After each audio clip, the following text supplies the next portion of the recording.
Bonjour et bienvenue sur la chaîne de Complotiste Digital dans un épisode hors série de mes propres recherches sceptiques pour vous apprendre comment faire vous-même vos propres recherches de façon sceptique et ne pas croire n'importe quoi. Ce premier épisode hors série a pour objectif d'apprendre la méthode qu'utilise une personnalité sceptique pour faire ses propres recherches. Cela vous permettra d'avoir une expérience de recherche différente de la mienne et de partager nos techniques pour apprendre toujours plus des uns des autres pour réaliser des recherches de la meilleure qualité possible. Pour cet épisode, je reçois Mandax de la Tronche en Biais et nous allons parler des recherches faites pour l'une de ses dernières vidéos qui traite du sujet d'Idriss Aberkane et Didier Raoult que je vous recommande d'aller voir avant même de poursuivre cette vidéo pour prendre connaissance du travail effectué par Mandax que nous allons aborder. Tout d'abord, Mandax, merci d'avoir accepté cet entretien. Nous allons aborder le sujet de tes propres recherches sur ta vidéo traitant d'Idriss Aberkane et peut-être même au-delà de cette vidéo. J'ai relevé les différents points que tu as abordés dans cette vidéo et nous allons commencer avec le premier chapitre qui parle des conflits d'intérêts de Raoult. Tu as pris tes sources pour ce sujet sur Fact and Furious et ma première question va être comment as-tu trouvé ces sources? Il se trouve que Fact and Furious, je connais le journaliste qui travaille dedans, donc ça aide d'avoir confiance quand on connaît un peu les gens. Donc, quand on a du réseau, on peut identifier, c'est la première étape, c'est les gens que tu connais. Bon, bah là, en l'occurrence, je le connais. Je sais qu'il avait travaillé sur les vidéos d'Aberkane que je voulais débunker. Et comme ça ne sert à rien de repartir de zéro et d'inventer l'eau chaude à chaque fois, si on peut identifier des gens fiables, tout en vérifiant, c'est-à-dire que j'ai pas pris ce qu'il m'a dit comme si c'était l'évangile, je suis quand même allé vérifier s'il avait bien lu les trucs et bien analysé, et c'était correct. Donc, première étape, voilà, j'ai identifié quelqu'un que je connais et qui est fiable. Et donc, je me suis basé là-dessus. Très bien. Quand tu es parti pour faire la vérification des affirmations qu'il faisait dans sa vidéo, tu connaissais ce travail de Fact and Furious, tu as donc su directement où trouver les articles en suivant Fact and Furious. Non, en plus, Fact and Furious se base essentiellement sur des choses qui sont disponibles pour tout le monde. C'est des articles de presse. Alors, parfois, il faut être abonné à la presse pour y avoir accès. C'est dommage, mais c'est comme ça que ça marche. Alors, on peut le regretter, mais voilà. Donc, il y avait pas de travail impossible à faire. C'est pas comme si Fact and Furious avait trouvé un contact, quelqu'un à appeler et d'avoir une source directe. Ils se sont basés sur ce qui était disponible pour tout le monde.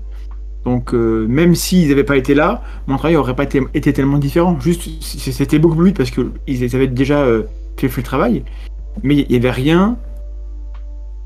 N'importe qui pouvait faire ça. Il n'y a pas besoin d'avoir du réseau, pas besoin d'avoir des logiciels particuliers, d'avoir des compétences spéciales.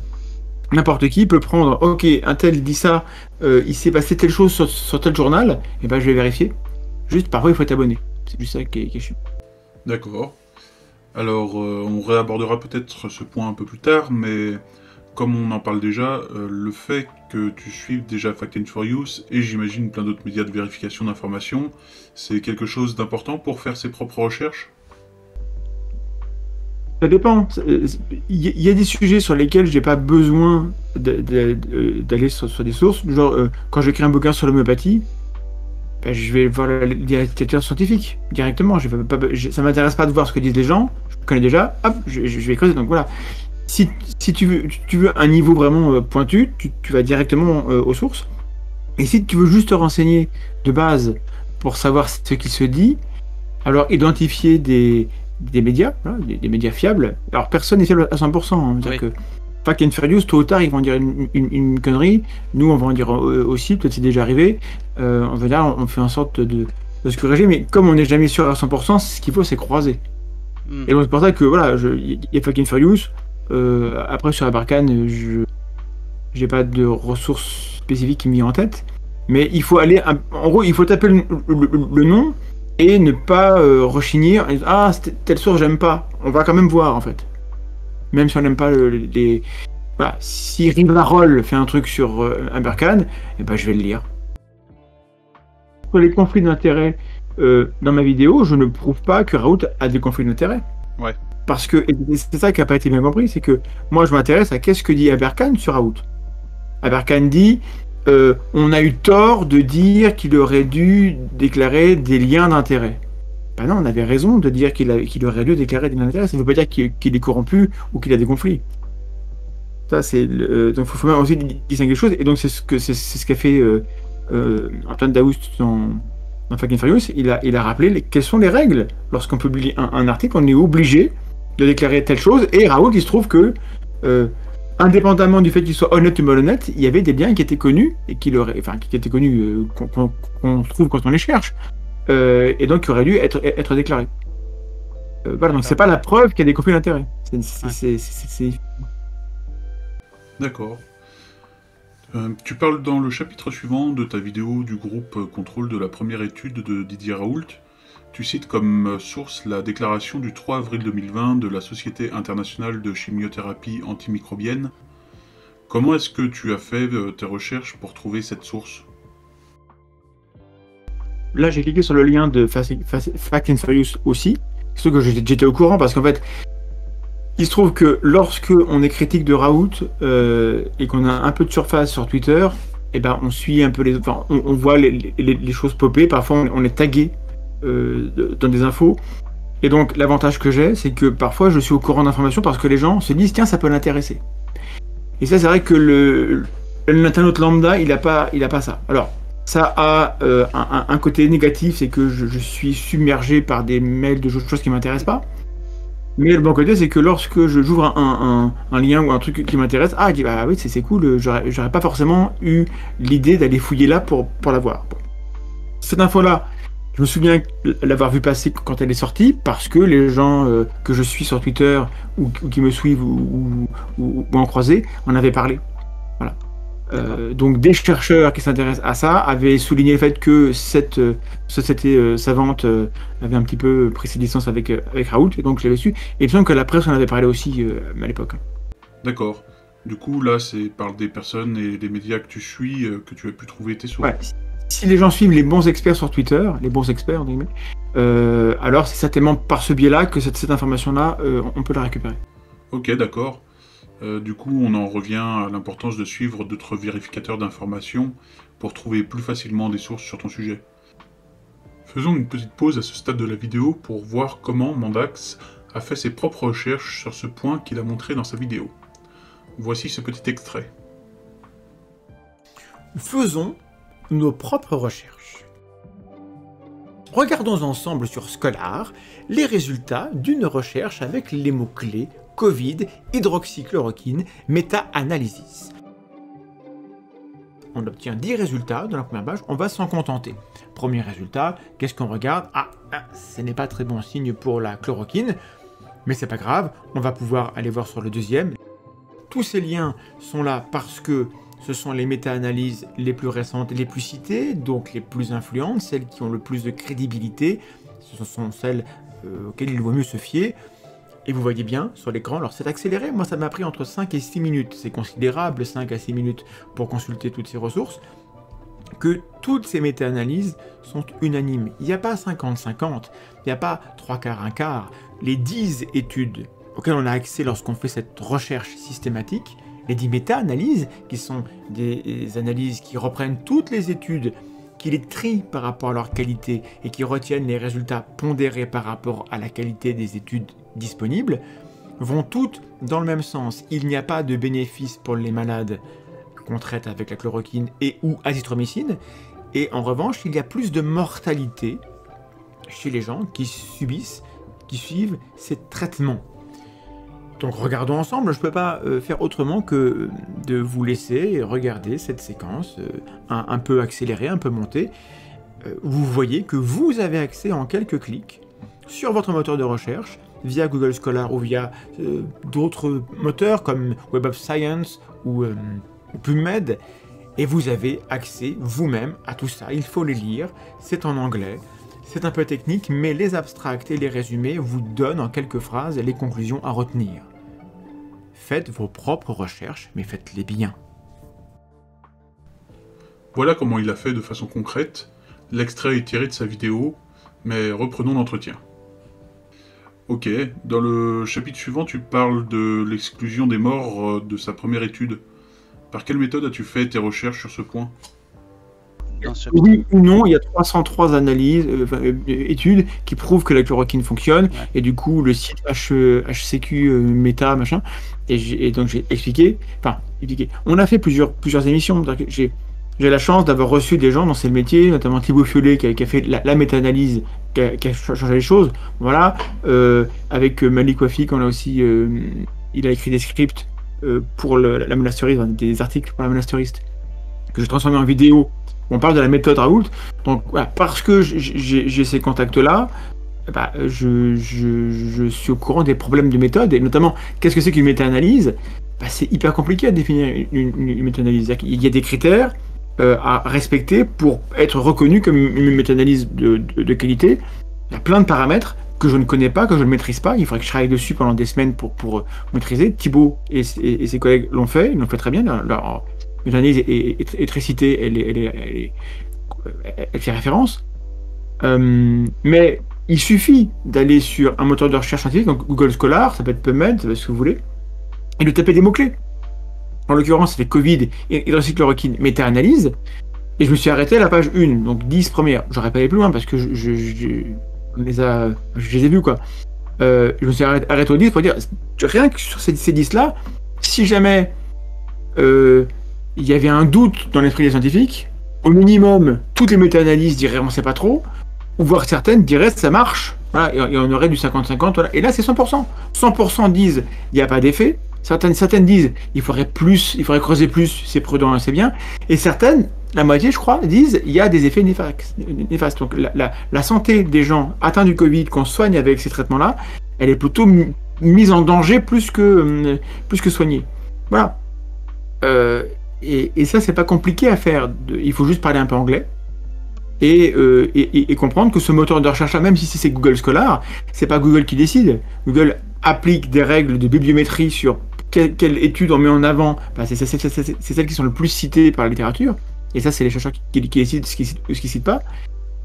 Et voilà. Et c'est pas compliqué. Encore faut-il y penser. Peut-être qu'il faut que les gens apprennent à avoir ces outils-là, d'aller sur Google Scholar, d'aller sur PubMed, et d'avoir, en quelques mots-clés, récupérer un peu des infos, sans forcément lire toute l'étude. Moi, je ne sais pas vous dire si une méta-analyse est correcte ou pas en la lisant. Je ne suis pas capable de ça. Il faut connaître les règles d'écriture du méta-analyse pour savoir si on peut la juger. En revanche, les méta-analyses qui sortent en premier dans Google Scholar, et qui, les 10 premières, disent toutes la même chose, là, ça veut dire que quand même... on a une information scientifique. Ouais. D'accord. Donc, là, c'est facile, parce que sur la chloroquine, il y a consensus maintenant, donc c'est facile. Oui, en effet. Tu viens de dire qu'il y avait beaucoup de critères pour définir une bonne méta-analyse. Pour des non-experts comme moi, ou comme la plupart des personnes qui regardent cette vidéo, en dehors de ce qui me vient en premier à l'esprit, qui est d'écouter les experts du domaine, est-ce qu'il y a des moyens de déterminer si une méta-analyse qu'on trouve lors de notre propre recherche est une bonne ou une mauvaise méta-analyse?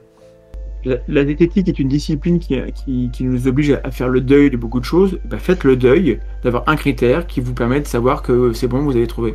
Il n'y en a pas. Un des critères importants, c'est dans quel journal ça sort.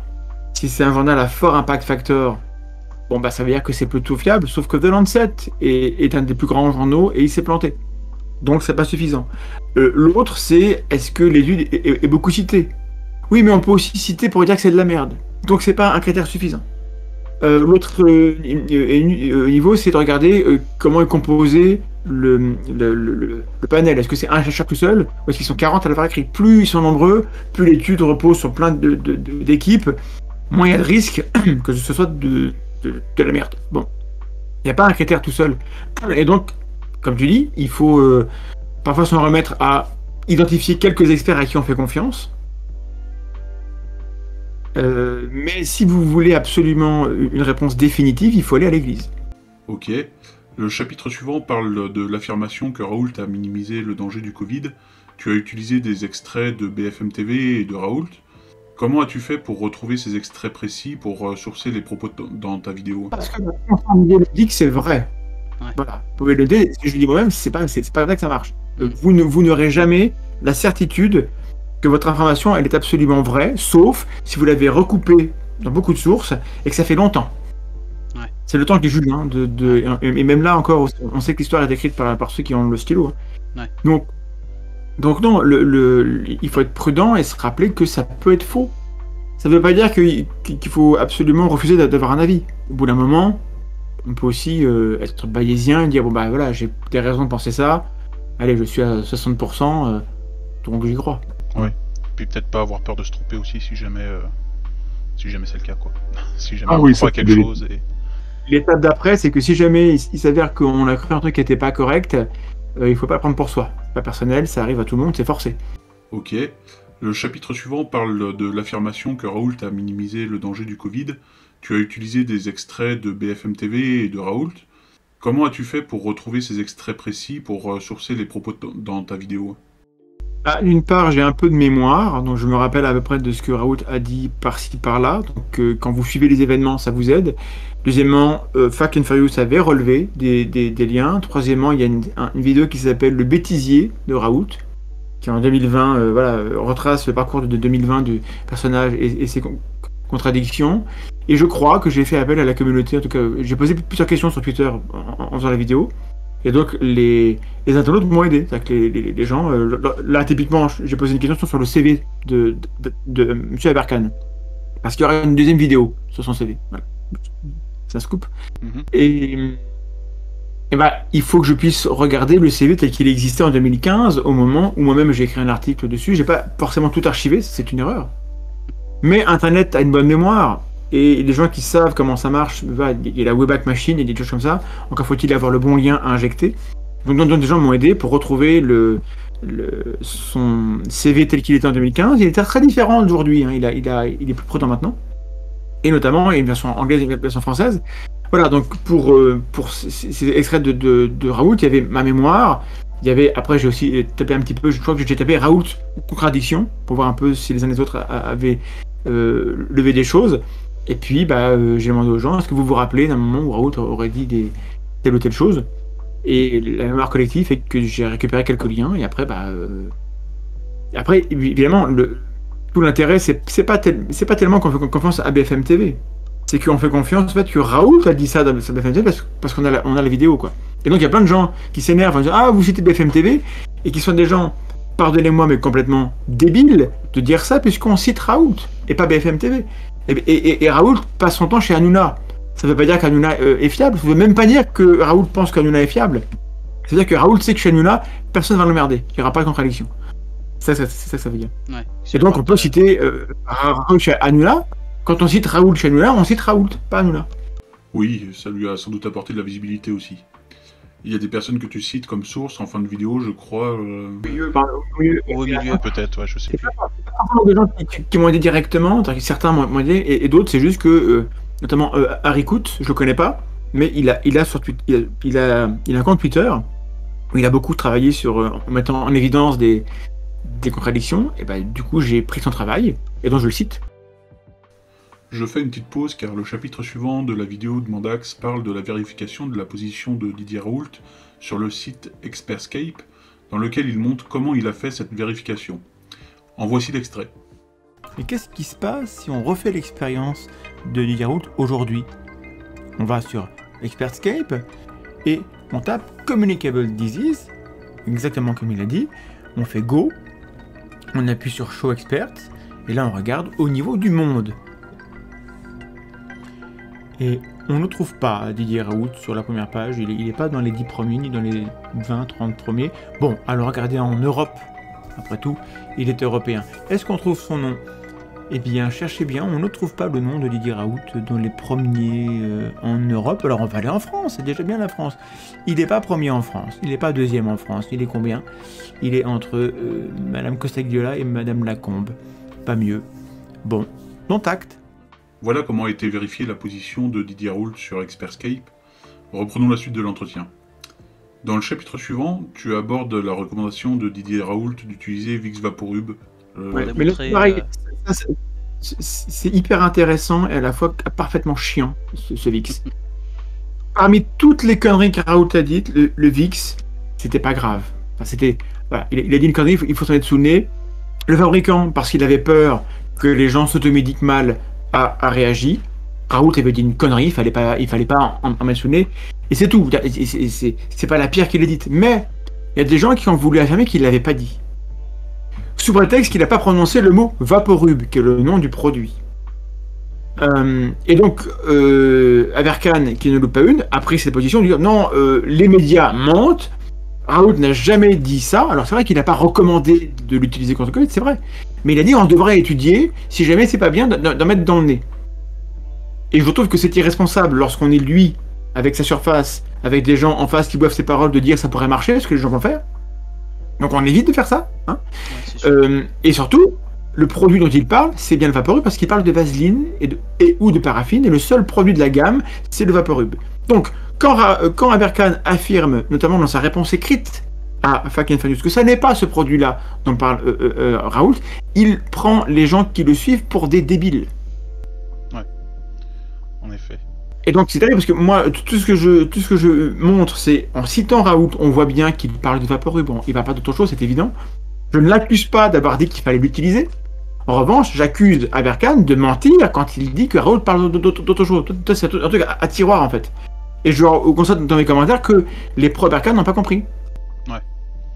Parce qu'ils n'ont pas envie de comprendre. Ils ne sont pas motivés à comprendre ce qu'on dit. Alors, ils préfèrent s'arrêter à une version qui leur plaît, et tout ce qui dit l'inverse, c'est forcément méchant. Oui, en effet, j'ai aussi ce sentiment. Dans le chapitre suivant, tu parles des factures salées de l'IHU. Là encore, tu cites en source Fake and Furious, donc je suppose que c'est aussi là-bas que tu as trouvé tes infos. Hein. Voilà, pour ce côté-là, moi, je n'ai pas creusé. Moi, je m'intéresse un peu à l'épistémo, tout ce qui va être les conflits d'intérêts, les liens, les factuels et machin, ou tout ce qui relève de la loi. C'est pas mon domaine, j'y connais rien, donc je me fie à ça. Et d'une manière, Fake and Furious cite des textes issus même de l'IHU, même. Enfin, c'est de l'IHU et de la PHM et je ne sais plus. Bon, bref, c'est des réponses officielles. Non, si les gens ne veulent pas croire à les réponses officielles, ils peuvent pas nier qu'elles existent, ces réponses. Ok.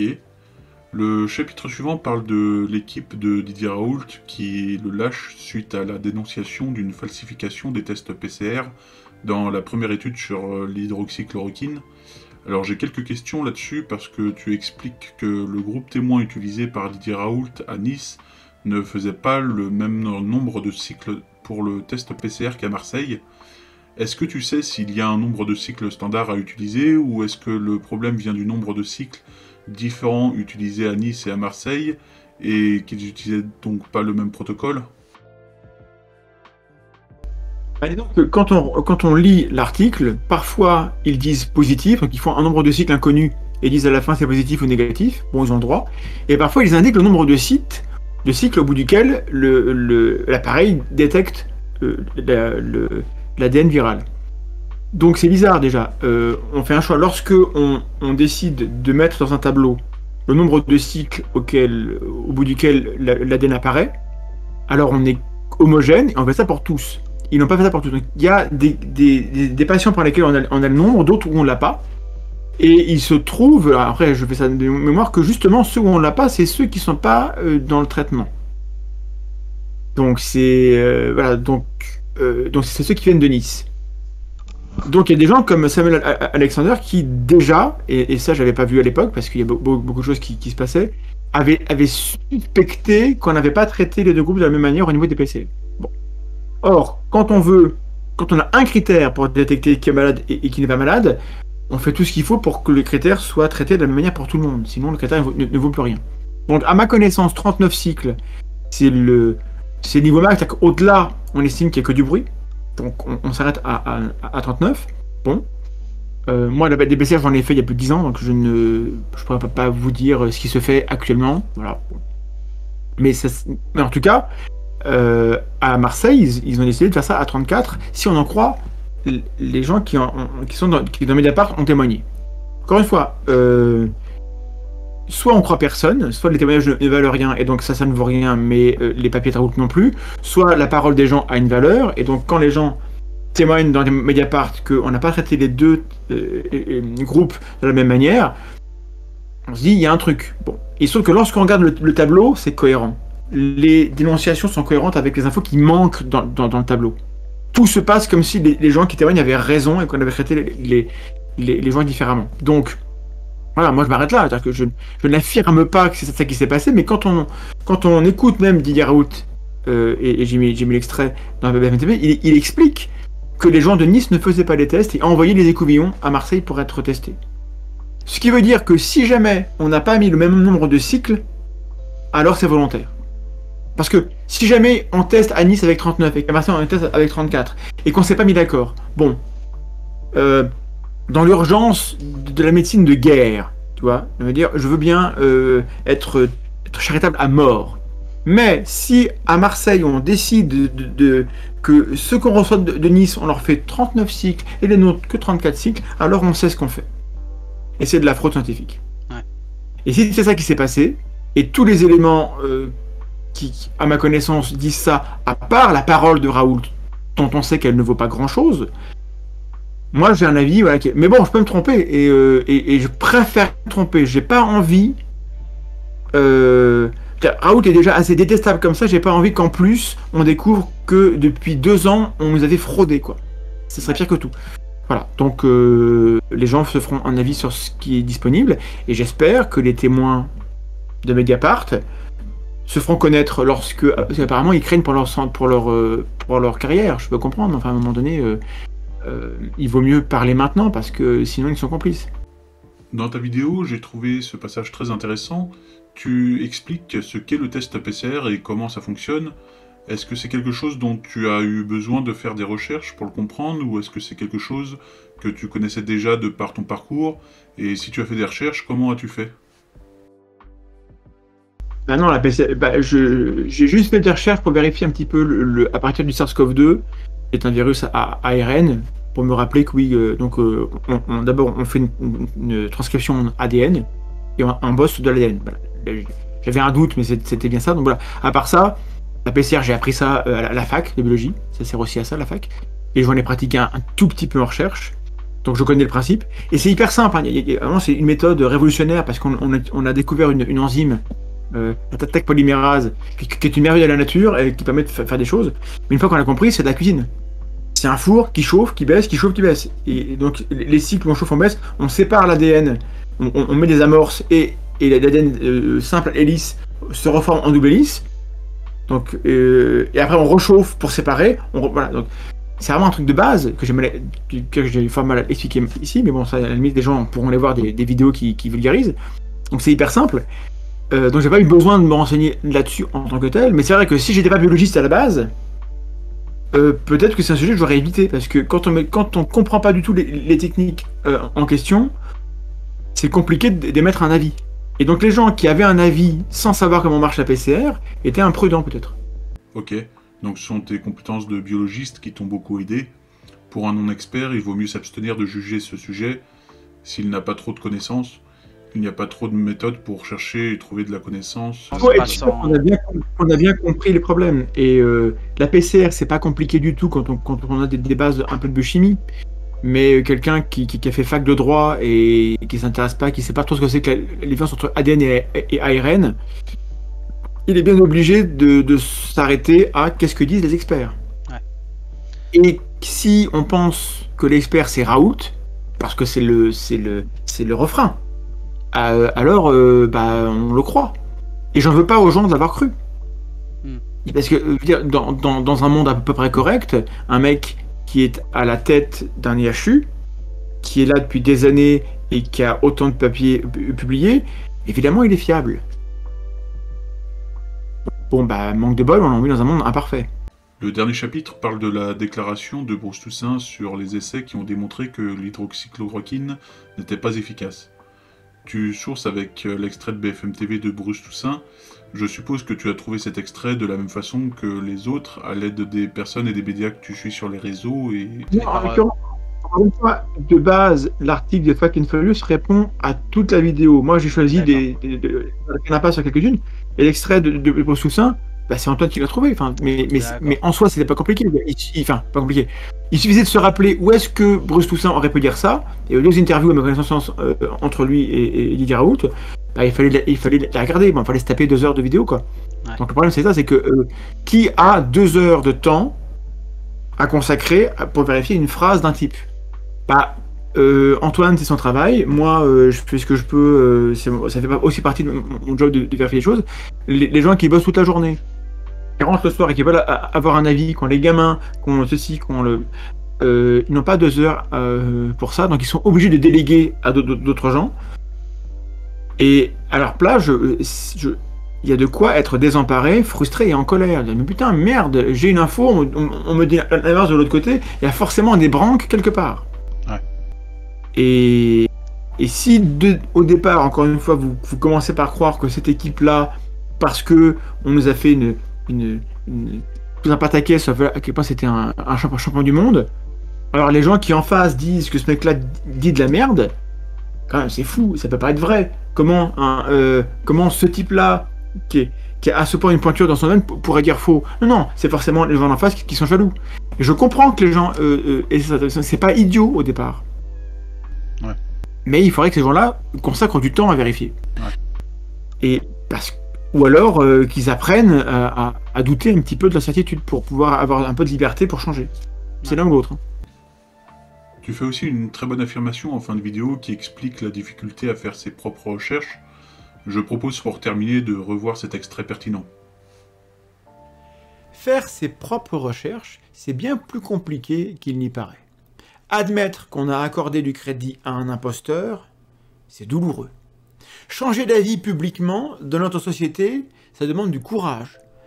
C'est bien plus confortable d'avoir raison dès le départ, même quand on a tort d'ailleurs. Mais la vraie sagesse, c'est de commencer par douter. Comme ça, quand le temps nous permet d'avoir un avis, on peut le partager sereinement. On peut en discuter. On n'a pas parlé trop vite. On n'a pas parlé avant de penser. Et donc, mon conseil est encore le même. Prenez le temps de vous faire un avis. N'hésitez pas à suspendre votre jugement. Et dans tous les cas, faisons tous attention aux idées que nous acceptons de mettre dans notre tête. Merci beaucoup Mandax d'avoir répondu à mon invitation. Très bonne continuation à toi et à très bientôt.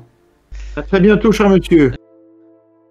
Voilà comment la méthode de Mandax permet de fiabiliser l'information qu'il reçoit, méthode que ne semblent pas suivre les complotistes, ce qui les conduit à croire et à partager de la désinformation. C'était un épisode hors série de mes propres recherches sceptiques. N'oubliez pas de mettre un pouce en haut si la vidéo vous a plu, de vous abonner pour voir les prochaines recherches sceptiques, et si vous souhaitez soutenir mon travail de défense de victimes d'attaques complotistes et d'éducation à la méthode sceptique, vous pouvez me faire un don sur ma page Utip en description. Merci à vous, et je vous dis à bientôt sur la chaîne de Complotist Deleter.